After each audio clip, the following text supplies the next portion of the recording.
नमस्कार, स्पॉटलाइट हरियाणा में आपका स्वागत है। मैं हूं वैशाली चौधरी। हरियाणा की 10 लोकसभा सीटों की ग्राउंड रिपोर्ट सीरीज की सबसे बड़ी कवरेज पीटीसी न्यूज़ आपको दिखा रहा है।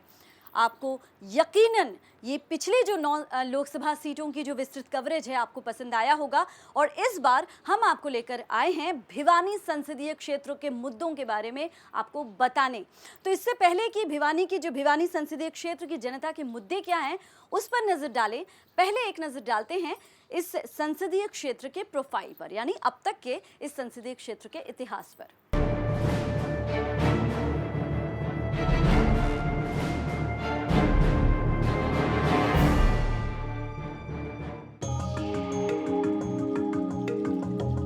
3 जिलों में समाये हुए भिवानी लोकसभा क्षेत्र के कुल मतदाताओं की संख्या 15,86,312 है।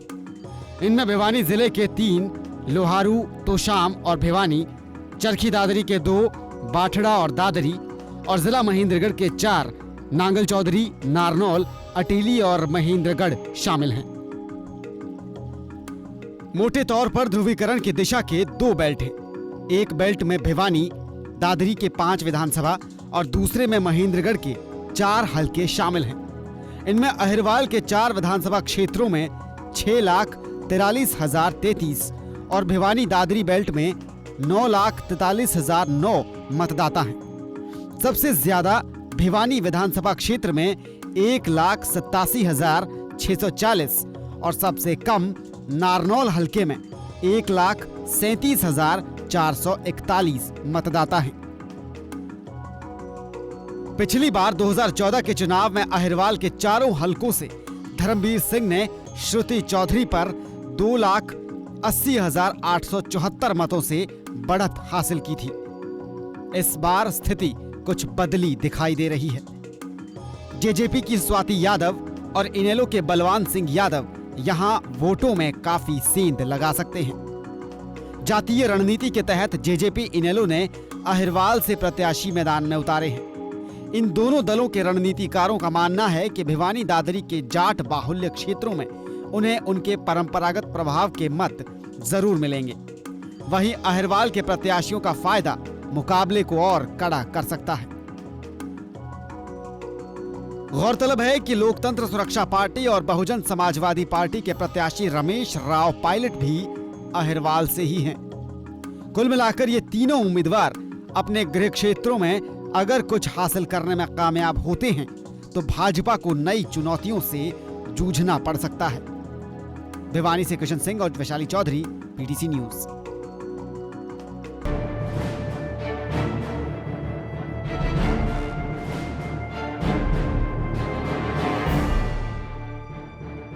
भिवानी लोकसभा सीट के अंतर्गत जो विधानसभा क्षेत्र आते हैं, हमें उनके बारे में भी बात करना जरूरी है। आखिर उनके मुद्दे क्या हैं, उनकी समस्याएं क्या हैं, ये बातें भी जानने उतनी ही जरूरी हैं। तो क्यों ना एक नजर डालते हैं उन विधानसभा क्षेत्रों के मुद्दों पर।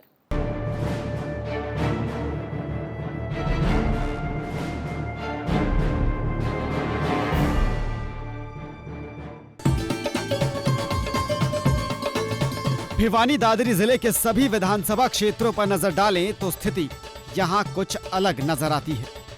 कांग्रेस की श्रुति चौधरी के साथ साथ बीजेपी के धर्मवीर सिंह का परंपरागत जनाधार यहां रहा है। श्रुति को पूर्व मुख्यमंत्री चौधरी बंसीलाल के विरासत का फायदा मिल रहा है। वहीं धर्मवीर को व्यक्तिगत जनाधार के अलावा अपने पीछे बीजेपी और आरएसएस कैडर का साथ मुकाबले तक पहुंचा रहा है। बाढड़ा, लोहारू, दादरी विधानसभा क्षेत्रों में जेजेपी और इनेलो की उम्मीदें अपने परंपरागत समर्थन पर टिकी हुई हैं। यहां तक सारी जद्दोजहद 3 जिलों के जातीय समीकरणों की हो रही है, लेकिन इस बार सियासी परिदृश्य में नए बदलाव भी नजर आ रहे हैं। सिर्फ शहरी नहीं बल्कि पूरे संसदीय क्षेत्र के ग्रामीण क्षेत्रों में भले ही बीजेपी प्रत्याशी धर्मवीर हों, लेकिन प्रधानमंत्री के रूप में नरेंद्र मोदी को चाहने वाला एक वर्ग कहीं खुलकर तो कहीं खामोश नजर आ रहा है। भिवानी की तो समस्या के बारे में अगर बात करें तो मुझे कोई विशेष समस्या नहीं नजर आती, क्योंकि हमारे मनोहर लाल जी ने सभी गलियां पक्की करवा दी, सफाई की व्यवस्था दुरुस्त है, बहुत अच्छा चल रहा है सब कुछ। यही मंत्र बीजेपी को अपने लिए किसी संजीवनी से कम नहीं लग रहा। मोदी समर्थकों और उनके चाहने वाले चाहे कुछ भी लॉजिक दें, लेकिन ये सभी 9 विधानसभा क्षेत्रों में कम या ज्यादा नजर आ ही जाते हैं। खास बात यह भी है कि मोदी के मामले में जातीय समीकरण भी टूटते नजर आते हैं। फिर कास्ट जो समीकरण है वो भी बहुत डिफरेंट है। तो ऐसे में यहाँ पर फैसला बहुत थोड़े वोटों में रहेगा और आखिरी तक मुकाबले चलेंगे। यहाँ पर ये नहीं कह सकते कि आप भिवानी शहर में जैसे कोई आगे है तो बाढ़ा लोहारू में कोई आगे है, तो शाम में कोई आगे है तो महेंद्रगढ़ में कोई और आगे है। तो अलग अलग विधानसभाओं में अलग अलग लोग आगे हैं, कोई यूनिफॉर्मली कहीं आगे नहीं है। दूसरी ओर मोदी विरोधियों की भी एक बड़ी जमात उभर कर सामने आई है। उनमें से काफी ऐसे हैं जिन्हें किसी प्रत्याशी या किसी पार्टी से कोई मतलब नहीं है। बस मतलब है तो यही कि जो बीजेपी को हरा सके। सियासत के जानकार चाहे कुछ भी कहें, समर्थकों या विरोधियों की संख्या का फिलहाल अनुमान लगाना सहज नहीं है। इसके बावजूद अभी तक 2 तथ्य सामने आ रहे हैं। पूरे लोकसभा क्षेत्र के जातीय समीकरणों के अलावा राष्ट्रीय मुद्दे भी चुनाव पर छाए दिखाई दे रहे हैं। यहाँ भिवानी, दादरी, नारनौल जैसे शहरों की भूमिका भी ग्रामीण क्षेत्रों को प्रभावित कर सकती है। कुछ पुराने जानकारों का कहना है कि 12 मई को मतदान तक स्थानीय मुद्दे गौण होते जाएंगे और राष्ट्रीय मुद्दे प्रभावी हो सकते हैं। भिवानी से किशन सिंह और वैशाली चौधरी, पीटीसी न्यूज।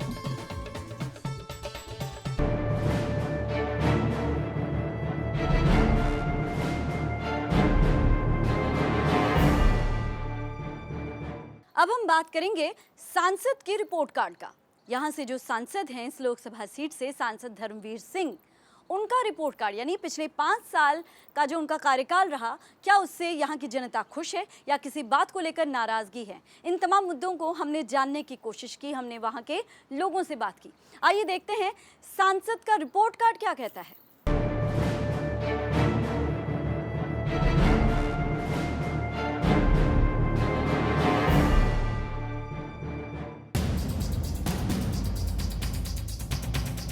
भिवानी महेंद्रगढ़ लोकसभा चुनाव में इस साल वो सब देखने को नहीं मिल रहा जो इससे पहले के चुनाव में अक्सर देखा जाता था।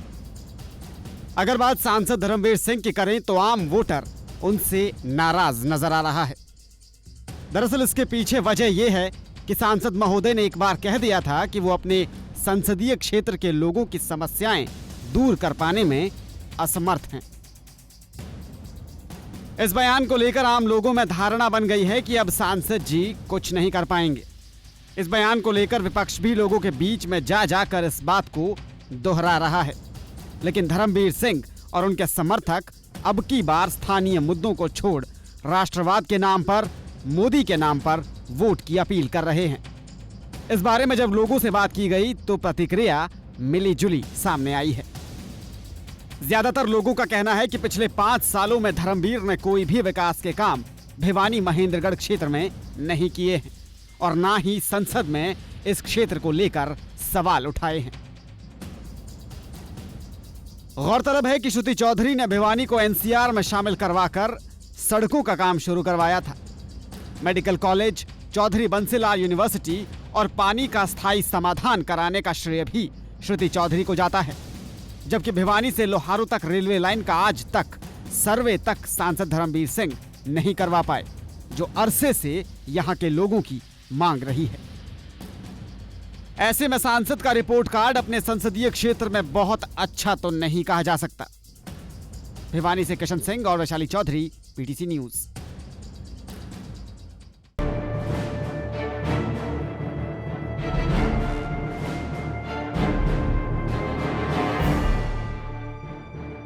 फिलहाल रुक रहे एक छोटे से ब्रेक के लिए, लेकिन आप कहीं मत जाइएगा क्योंकि ब्रेक के उस पार हम इन्हीं तमाम मुद्दों को लेकर राजनीतिक पार्टी के प्रतिनिधि या नेता क्या कह रहे हैं उससे आपको रूबरू कराएंगे। बने रहिए हमारे साथ।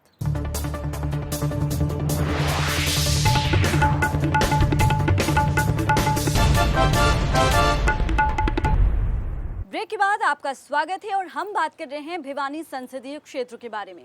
ब्रेक में जाने से पहले हमने यहाँ के मुद्दे दिखाए और जो सांसद हैं उनका रिपोर्ट कार्ड दिखाया, और अब हम उन्हीं मुद्दों को लेकर आपको बता दें कि उन्हीं मुद्दों को लेकर हमने तमाम पार्टी के प्रतिनिधियों से, नेताओं से बात की। आइए देखते हैं उनका क्या कहना है इन मुद्दों और समस्याओं के बारे में।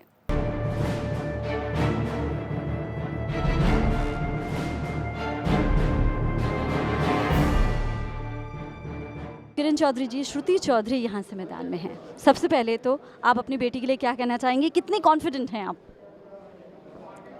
श्रुति इस इलाके की बेटी है, बहन है, लोग उसके साथ अपने आप को आइडेंटिफाई करते हैं। और श्रुति जब पिछली बार 2009 के अंदर चुनकर गई थी, उसने बहुत काम ऐसे करे थे जो लोग आज तक याद करते हैं, और उन्हीं कामों के बल पर मैं समझती हूँ लोग जो हैं श्रुति को इतना ज़बरदस्त समर्थन इस बारी मिल रहा है कि आने वाले समय में उसको दोबारा से चुनकर भेजेंगे। अच्छा, बीजेपी से जो कैंडिडेट है धर्मवीर, वो तो कह रहे थे कि उनको इस बार लड़ना नहीं है, क्या वजह हो गई कि दोबारा आगे मैदान में?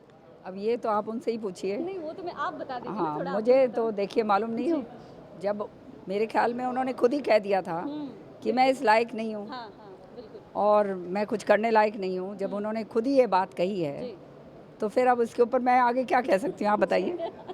अच्छा, अब मुझे ये बताइए, जहाँ तक जेजेपी की बात है, आईएनएलडी की बात है, या फिर हम बीजेपी को भी ले लेते हैं, आप कितना तगड़ा उन्हें अपना कंपटीटर मान रही हैं श्रुति के लिए? दुष्यंत ने, चूंकि दुष्यंत हिसार से चूंकि वो सांसद हैं और ये कहा जाता है कि उन्होंने काफ़ी काम किया है।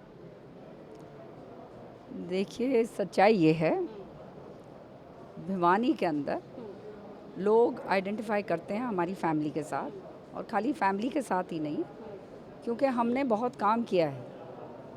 पिछले 10 जब श्रुति अपने चुनाव जीत के गई थी तब उसने करा, मैं यहाँ पे मंत्री रही हूँ जब करा, और उससे पहले चौधरी बंसी लाल जी और सुरेंद्र सिंह जी ने भी करा है। इसके साथ साथ सारी जनता जानती है कि हम वो लोग हैं कि जो कहते हैं वो हम करते हैं। कोई एक लांछन किसी तरह का नहीं है, कोई उंगली नहीं उठा सकता किसी तरह की। ईमानदारी और सेवा की राजनीति जो है वो हमने करी है, और लोग उस बात को पहचानते हैं। और सबसे बड़ी बात यह है कि हमारी राजनीति जो है वो 36 बिरादरी की है। चौधरी बंसी लाल जी के घर में 36 बिरादरी एक हैं, और सब एक होकर काम करते हैं। तो इसलिए भिवानी महेंद्रगढ़ के अंदर श्रुति चौधरी जो है आगे रहेगी।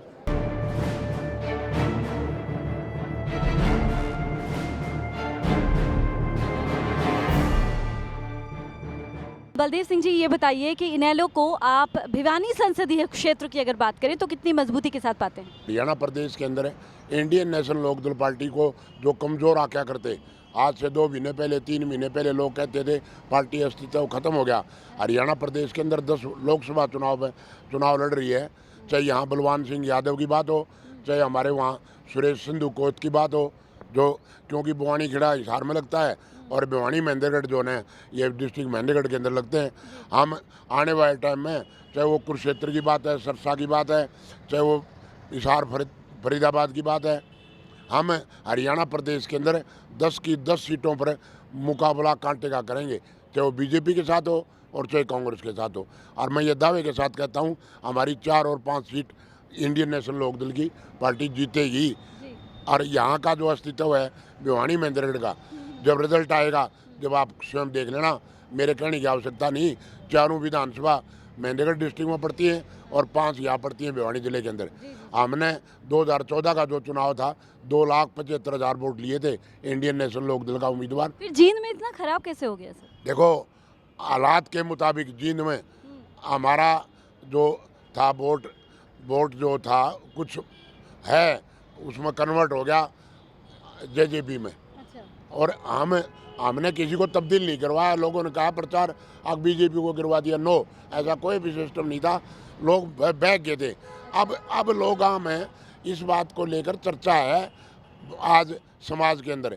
अब भाई ये लड़के जो ने हिसार से ये चुनाव लड़ रहा है, उसका छोटा भाई सोनीपत से चुनाव लड़ रहा है, माँ डबवाड़िया चुनाव लड़ रही है, बाप भिवानी महेंद्रगढ़ से चुनाव लड़ रहा है। घर की पार्लियामेंट बनाना चाहते हैं। लोगों में दर्द है इस बात का। और अब औकात का पता लग जाएगा जेजेपी का, और इंडियन नेशनल लोकदल पूरी मजबूती के साथ आगे जी, चलिए हम जेजेपी को साइड में रखते हैं। जो कांग्रेस और बीजेपी है वो भी आपको कहीं नहीं देख रही, उनको क्या जवाब देना चाहेंगे आप? ऐसा देखो, बीजेपी वाले जो ये कहते हैं ना हमारी 10 की 10 सीट आएंगी लोकसभा के अंदर, मैं ये कहता हूँ अगर बीजेपी 2 या 3 सीट से ऊपर चली जाए तो आप मेरे को, ये कृष्ण मेरे साथ कॉलोनी में भी रहता है वहीं, पिट्टे लानत कह देना। मैं पीटीसी न्यूज़ के माध्यम से कहता हूँ चैलेंज है, अगर 3 सीट से ऊपर बीजेपी ले जाए ना, आप मेरे को पकड़ लेना। कांग्रेस की 2-3 सीट कांग्रेस की भी आ सकती है।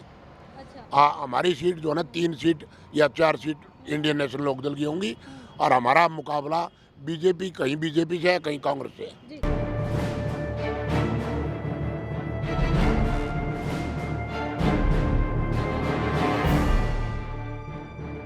मदन लाल जी, जेजेपी अभी कुछ ही महीने पहले खड़ी हुई पार्टी है।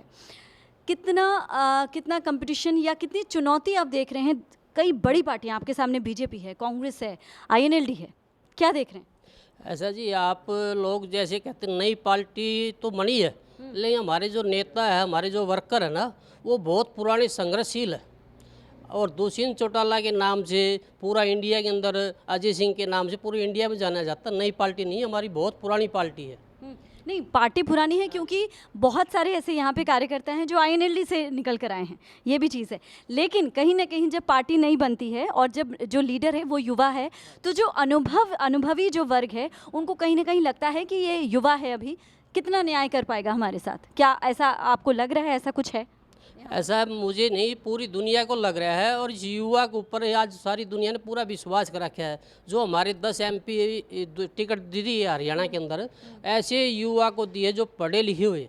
हमारी जो सोबस्ती है भिवानी से, जो हमारे MP टिकट दावेदार, ये अमेरिका से पढ़काई हुई है। जो ओबामा की टीम के अंदर है, इनकी बड़ी बड़ी अच्छी सोच है, लेडीज़ के बारे, महिलाओं के बारे में, युवा के बारे में, नौकरी के बारे में, जमींदार के बारे में। और जैसे फैक्ट्री है भिवानी के अंदर, कोई फैक्ट्री कोई मिल नहीं है, तो इन्होंने ऐसी ऐसी चीज़ें के मुद्दे उठाए हैं जो किसी नेता व किसी पार्टी के पास कोई मुद्दा नहीं है आज चुनाव लड़ने के लिए। जेजेपी को लेके सब बहुत हल्के में लेते हैं कि ये तो ये पार्टी तो कुछ है ही नहीं, अभी फिलहाल लोकसभा चुनाव में तो इनका कोई चांस नहीं है। क्या जवाब देना चाहेंगे उनको? जो हमारे भिवानी में MP हमारी बहन जो खड़ी है स्वार्थी, उन्होंने इनको चैलेंज किया था कि हम तो चलो नए हैं, आप तो बहुत पुराने MP हो, आपने क्या किया और आगे आपकी क्या सोच, हमारे साथ डिबेट करें आप मीडिया के आगे बैठे। तो हाँ जी, स्वार्थी यादव इनको चैलेंज किया था, ना MP के कांग्रेस के पास, ना बीजेपी के MP के पास कोई जवाब नहीं आज तक कि हम उसका भी मुकाबला करें। और हम आपसे अपील कर रहे हैं, अगर इनके पास कोई ऐसा मुद्दा है तो तीनों MP को आप बिठाओ और उसके मुकाबला करवाओ। अगर पासंग में आ जाए, ये तो पब्लिक तोलेगी, तराजू है जी। अब पब्लिक के पास तराजू है, पढ़ा लिखा कौन है, अच्छा कौन है। हाँ, इस चीज़ का फैसला पब्लिक करेगी, उनका कहने से क्या है। ठीक है, उनको दिखता है हड़के, जब जीतेगी भिवानी में हमारी दीदी तो बहुत उनको पता लग जाएगा भाई कौन हड़का है कौन तगड़ा जी।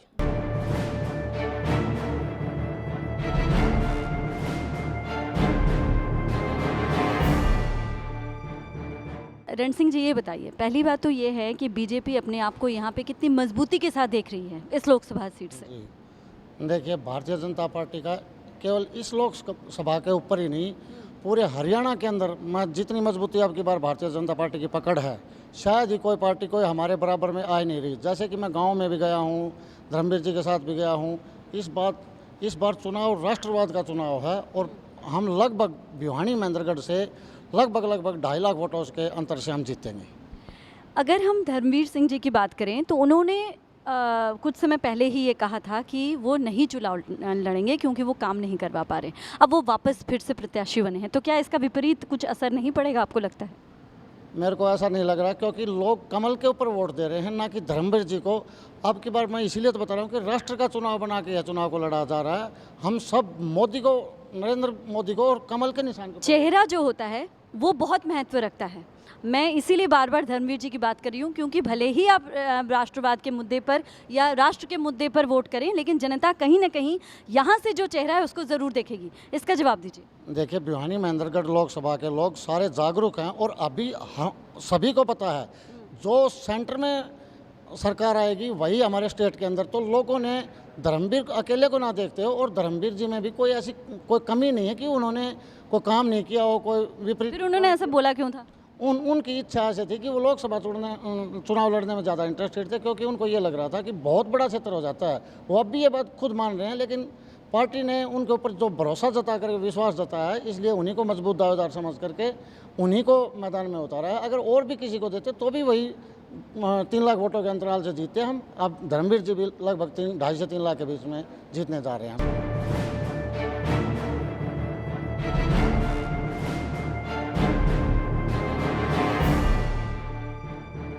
तो ये था भिवानी संसदीय क्षेत्र का पूरा लेखा जोखा, यानी इसकी ग्राउंड रिपोर्ट। हमने हरियाणा की सभी जो 10 लोकसभा सीट हैं उनकी जनता की समस्याओं से आपको रूबरू करा दिया है। 12 मई यानी कल मतदान होने हैं। ऐसे में अब जनता ये तय करेगी कि प्रदेश की इन सभी 10 लोकसभा सीटों में किसे वो अपना सिरमौर बनाती है। बहरहाल मुझे इजाजत दीजिए, अगले हफ्ते एक और मुद्दे के साथ आपके सामने हाजिर होंगे। नमस्कार।